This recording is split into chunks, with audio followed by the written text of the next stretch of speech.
అధ్యక్ష గౌరవ సభ్యులు 2019 నుంచి 24 వరకు చంద్రబాబు నాయుడు గారు పారిపోయారని మీరు అంటున్నారు అధ్యక్ష. మీరు నాకు తెలిసినంత మీరు ఎమ్మెల్యే కాదనుకుంటప్పుడు చంద్రబాబు నాయుడు గారు హౌస్కి వచ్చారు, శాసనసభ సాక్షిగా నా తల్లిని అవమానించారు అధ్యక్ష. అది గుర్తుపెట్టుకోండి. మీరు గౌరవ సభతో వస్తున్నారు, మా తల్లిని అవమానించారు. ఈ రోజు మీరు కావాలని పోస్టులు కూడా అక్కడ పెడుతున్నారు. మా తల్లిని అవమానించారు. ఆ రోజు మీకు గుర్తురాదా? ఎన్ని ఎక్కడ అవమానించలేదు సార్, ఎక్కడ అవమానించలేదు. మీరు ఎట్లా మాట్లాడారో. మీరు ఉన్నారా హౌస్ లో? మీరు ఉన్నారా హౌస్ లో? మీరు ఉన్నారా హౌస్ లో? ఆ రోజు కూర్చోండి. మా తల్లిని అవమానించారు. అక్కడ ఉన్నారా హౌస్ లో? షర్మిల గారిని అవమానిస్తారు, విజయలక్ష్మి గారిని అవమానిస్తారు, మా తల్లిని అవమానిస్తారా? ఏం గుర్తురాదా మీకు? అదే ఒక్క నిమిషం నేను కూడా మాట్లాడచ్చు. గుర్తుపెట్టుకోండి. ఒక్క నిమిషం నేను కూడా మాట్లాడండి. ఏనాడు మేము మాట్లాడలేదు. కూర్చోండి. ఏనాడు జగన్మోహన్ రెడ్డి గారి కుటుంబం గురించి మేము ఏనాడు మాట్లాడాల? నేను ఏనాడు మాట్లాడాల? మా సభ్యులు ఏనాడు మాట్లాడాల? కూర్చోండి. శాసనసభ సాక్షిగా మా తల్లిని అవమానిస్తే కూర్చోమంటారా? కూర్చోమంటారా? 22 వరకు చంద్రబాబు నాయుడు గారు ప్రతిరోజు హౌస్కి వచ్చాడు, ప్రతిరోజు హౌస్ నిలబడ్డాడు, సింగిల్ గా నిలబడ్డాడు. సింహంగా గుర్తుపెట్టుకో, సింగిల్ గా నిలబడ్డాడు, పోరాడారు. ఆ రోజు మా తల్లిని అవమానించారు కనుకనే బాధ తట్టుకోలేక సభ బైకాట్ చేసి బయటకు వెళ్ళారు. కానీ ఎమ్మెల్యేలు ఉన్నారు ఇక్కడ. నిమ్మల రామారెడ్డి గారు వెళ్ళారు, స్వామి గారు ఉన్నారు, ఇతర గొట్టుపాటి రవి గారు వెళ్ళారు. అది మాకున్న చిత్తశుద్ధి అండి.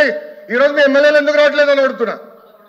10 మంది జగన్మోహన్ రెడ్డి కాకుండా, జగన్మోహన్ రెడ్డి గారు కాకుండా 10 మంది ఉన్నారు, రాలేదు. మా తల్లిని అవమానిస్తే ఏంటి కూర్చోమంటారు? ఇంకా మాట్లాడతాం మేము?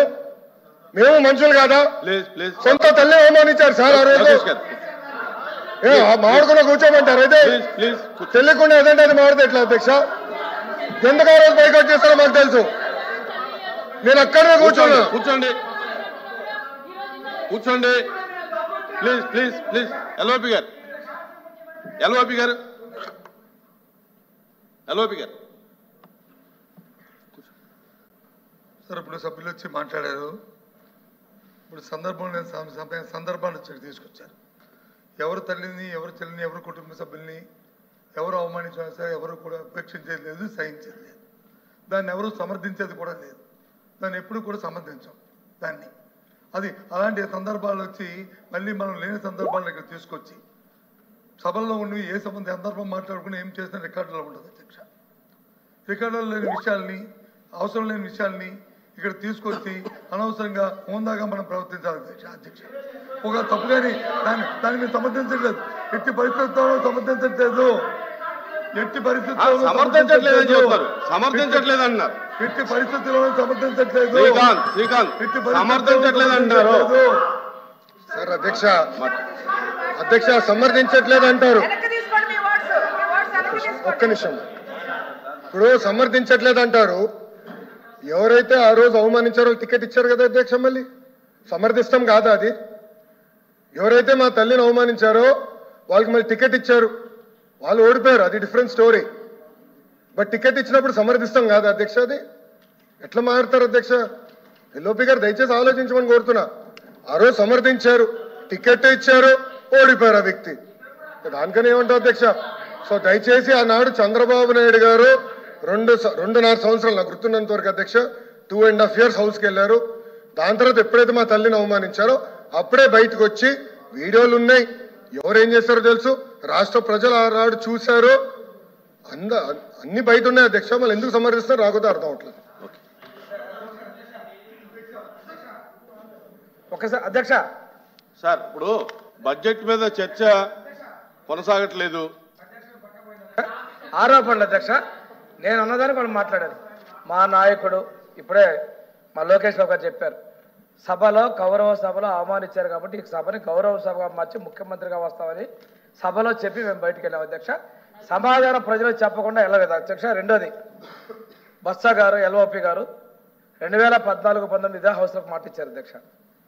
ఆ రోజు వాళ్ళ నాయకురాలు గురించి ఎవరైతే వాళ్ళ నాయకుడు ఉన్నాడో తండ్రిని అడ్డం పెట్టుకుని 1,00,000 కోట్లు దోపిడీ చేసిన మాట వారు మాట్లాడింది వాస్తవం. రికార్డ్స్.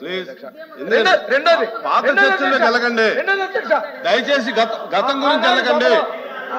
కన్నబాబు గారు త్రిమూర్తులు గారు కూడా వదిలేండి. ఈ సభ్యులందరూ కూడా 14-19 సభలో విజయాన్ని మాట్లాడింది వాస్తవం కాదా? విజయమ్మ గారు మాట్లాడేది వాస్తవా కాదా? అదేవిధంగా ఈరోజు షర్మిల గారిని, సునీత గారిని, విజయలక్ష్మి గారిని మీరు సోషల్ మీడియాలో అవమానించే వాస్తవం కాదా? ఈ రోజున ఇదే సభలో రికార్డ్స్ ఉన్నాయి అధ్యక్ష. మేము ఎవరైతే మహిళలను కించపరిచారో ఆ సభ గురించి మాట్లాడాం, కానీ ఈ రోజు మీరు ఎందుకు సభకు రాలేదు? మీ నాయకుడు ఎందుకు సభకు రాలేదు? కూర్చోండి కూర్చోండి.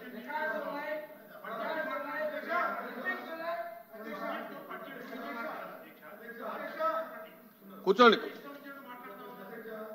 మీరు కూర్చోండి. ఆయన మాట్లాడుతున్నారు కదా, కూర్చోండి. సభని సాంప్రదాయంగా జరుపుకోవాలనేది మా తాలూకా భావన. మేము ప్రజల తరఫున సమస్యను ఇక్కడ ప్రతిబింబించి దానికి ప్రభుత్వం ద్వారా సమాధానం రాబట్టడం అనేది మా బాధ్యత. ఆ బాధ్యత గుర్తరిగి మేము చేస్తున్నాం. ఇందాక లోకేష్ గారు మంత్రి గారు మాట్లాడిన దానికి ఎట్టి పరిస్థితులకు సంబంధించిన సమస్య లేదు అని తీవ్రంగా చెప్తున్నాం. అయినప్పటికీ కూడా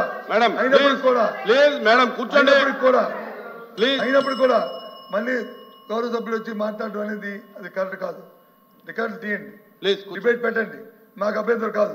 అప్పుడు ఎవరి దగ్గర ఏ విషయాల్లో ఏమంత అంశాల్లో మాట్లాడుకుందాం. మీరు నోటీస్ ఇవ్వండి, మేము నోటీస్ ఇస్తాం, ఇవ్వండి, తప్పులేదు. కానీ లేని సమస్యని, అవసరం లేని సమస్యల్ని, మన గౌరవాన్ని మనం కాపాడుకుని మన గౌరవాలు తగ్గించుకునేటట్లు ఈ అవసరం మాత్రం ప్రవర్తించాలని కోరుతున్నాను. కూర్చోండి.